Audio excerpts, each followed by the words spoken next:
this all I was meant to do? Constantly change. Hello and welcome back to Woodworking Monetized, where woodworking doesn't have to be another expensive hobby. And in this 8th episode, we're going to make 10 blanket ladders. Alright, let's get started with the tools and materials. Yes, I could have used a simple handsaw for the purpose that I'm using this circular saw for, but I intend on using this circular saw for the next project video. This countersink bit will allow me to hide the hardware with dowel. Diamonds are only a stone, you know. I chose an eggshell finish with this antique white paint. Hindsight being 20/20, I would have switched to a satin finish instead. Shall we dine? I purchased 2 dowels at 4 feet each. Definitely needed more than 4 feet, but not quite 8 feet. And I don't know if anyone's counting, but you can only see 9 1x12 pieces there because before batching them out, I built this one right here. Gathering gold to hold and stow. And because I'm starting with 8-foot pieces, each ladder side is 6 feet. I've got 2 feet to work with the 16 inches. So there you saw a piece of wood that wasn't ideal, so I'm going to cut that 2-foot piece off, and then when I rip down that remaining 2-foot piece to my 16-inch pieces for the rungs, I will make sure to not use that portion. Diamonds are only a stone. Here I am left with 9 6-foot pieces and 9 2-foot pieces, and now I'm ripping down the legs to 3.5 inches in width. Shall we dine one last time?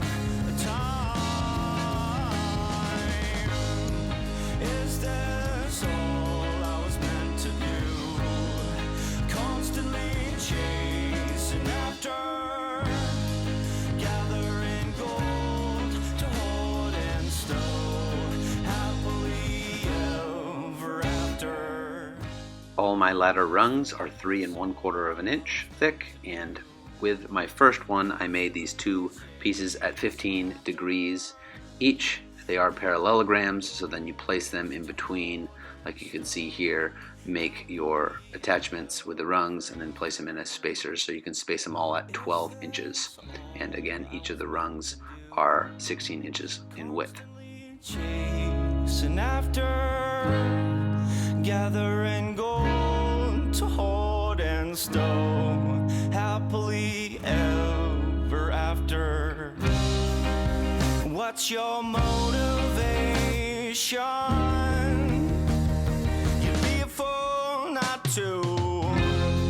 Money's funny, but it's just smoke.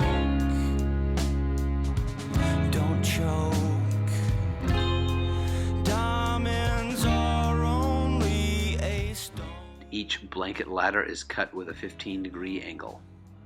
And all your savings may expire like fire. Once you have all the legs cut, just place them with the 15-degree angle obviously on the ground, making sure they're flush, and then get some sort of straight edge and just draw a line vertically down, and that will lay flush to the wall. And repeat.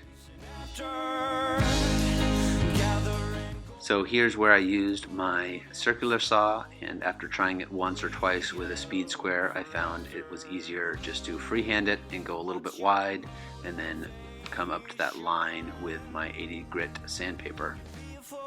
Not to. Money's funny, but it's just smoke. And repeat. Don't choke. Diamonds are only. And I spared you the video of me cutting the 16-inch ladder rungs, but here they are. Your savings may expire. And as you see here, I have a few boards left over, so I could technically make another blanket ladder.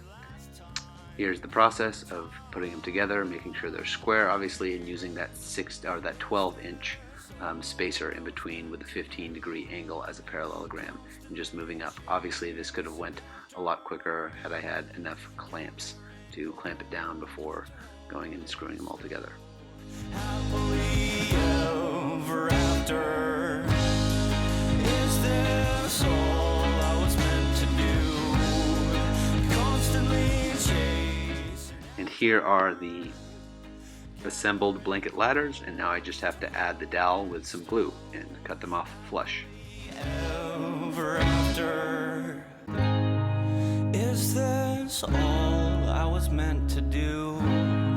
Constantly chasing after, gathering gold to hoard and stow. Happily. And I thought I could do them on the ground as that would be the easiest, but after doing these first two I realized it was probably better to go back up to my workbench and work from there to save my back. Money is funny, but it's just smoke. Don't choke. Diamonds are only a stone, you know. I really like this English chestnut stain as it's not too dark. Sometimes I find that walnut can be just a little bit too dark, especially when I'm not sanding these pieces really smooth. One last time. Is this all I was meant to do? Constantly chasing after, gathering gold to hoard and stow. Happily ever after. What's your motivation? So at the end of episode 7, where I made about 14 crates, we ended with $500 in the ongoing purse. Now the tools of $110 and the materials of $160 leaves us with a new purse of $230. That's prior to selling each of these. Now I intend on selling these for $40 for unstained, $45 for stained, and then I'm hoping to get $50 for the painted ones. Now if you look on Wayfair or anywhere online like Pottery Barn or Crate and Barrel, they sell upwards of $60 to $100. I think this is very competitive, also being that they're handmade. So if I sell each of these for an average of $45 each at 10, that's $450. And when you add that to the $230 purse, that leaves us at the end of this episode with $680 ongoing. So thanks again for watching episode 8, and I look forward to seeing you on the next one. Hopefully I can get down here in my basement shop as soon as possible to make another video. To do, constantly chasing after, gathering gold to hoard and stow. Happily ever after. Hey, thanks for sticking with me. I just wanted to go over some hypothetical versus actual, some upgrades, and also mistakes. So let's get started. So somebody commented and mentioned the idea of hypothetical versus actual. Now the thing that's hypothetical about these is me selling them prior to making my next video. That doesn't always happen. I end up sitting on these for a little bit because I want to keep my price where it is. I already think my price is competitive. The actual part, yes, I do intend on selling these anywhere from $40 to $50. So I've averaged it at $45 each. I also think that's competitive when you compare it to online. They range from $60 to $100. There's a few things that I would do differently. I would probably only stain and paint 1 or 2 of each, and then let them sit and show pictures online, and if somebody wants a different stain, they can talk to me about that. We can work on pricing there. So I'd probably again stain only 1 or 2 and paint only 1 or 2 at a time if I had to do it again. Also, as you saw in the video, I had a little bit extra wood. I probably would have taken a little bit more time and really been sure as to which pieces I wanted to use for the rung. There was one in particular where I had one of these knots right at the end, and you never want to have a knot right at the end of one of your rungs, because when you're drilling a screw in, it's not always going to stay as sturdy as you want. And I think one broke off. I'm fortunate enough that it broke off in the back. Also, another thing, one of the very first ones I made, I set it up where the rungs were going to angle, and I don't think that's a good idea. I think it's the best to have it like this, because if you look online, they have little planters or little boxes that you can put easily on here. Also, people use them in their bathrooms. You can hang a towel on it as well, which you could, but if you have it at, if you have it level, then it allows you to place something on it, which is something that I've seen that looks nice as well. So I want to keep as much open as far as options go for people that are interested in buying these.